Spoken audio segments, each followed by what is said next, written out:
রাস্তার এই হেন বেহাল দশা দেখে কেউ বলতে পারবে না যে ত্রিপুরা রাজ্যে চলছে হীরার রাজত্ব। এ যেন চাষযোগ্য জমি। রাস্তার অবস্থা দেখলে অনেকের মনে হয়তো এই ধারণা জন্মাবে, কিন্তু এটা আসলে মডেল ত্রিপুরার আসাম আগরতলা জাতীয় সড়কের কুমারঘাটের শিরংছড়া এলাকার দৃশ্য।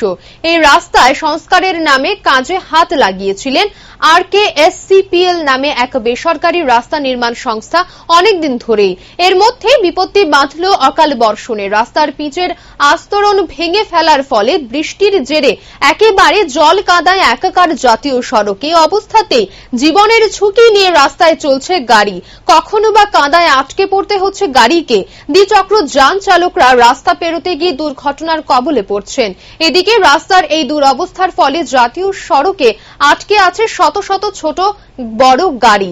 সময় পেরোনোর সাথে দীর্ঘ হচ্ছে গাড়ির লাইন। এই অবস্থায় দুর্ভোগের শিকার হচ্ছেন যান চালক থেকে যাত্রী সাধারণ। এদিকে লাইনে আটকে পড়া অনেক বহির্রাজ্যের লরি চালকও তুলে ধরলেন তাদের দুর্ভোগের কাহিনী। রাজ্য সরকারকে এই বিষয়ে নজর দেবার দাবি জানালেন ওই লরি চালক। देखो मालूम नहीं, हम पंजाब से हैं। यहाँ त्रिपुरा में 11 बजे से खड़े हैं लाइन में और रोड की कोई सुनवाई नहीं है। पूरा एकदम खड्डा खुद्दी हुआ, किचड़ा किचड़ी हुआ है रोड पे और रास्ता नहीं है निकलने का। पब्लिक लोग को इतना परेशानी आती है, क्या बताएं।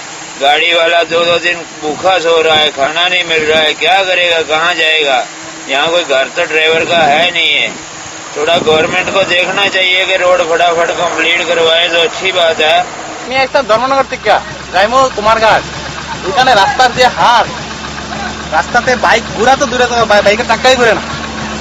অনেক কষ্টে দেখেন কি অবস্থা, কাজ করে আনছি থেকে আই। আর এটা তো সমস্যা হয়েছে, এখানে রাস্তা বেতালা খারাপ।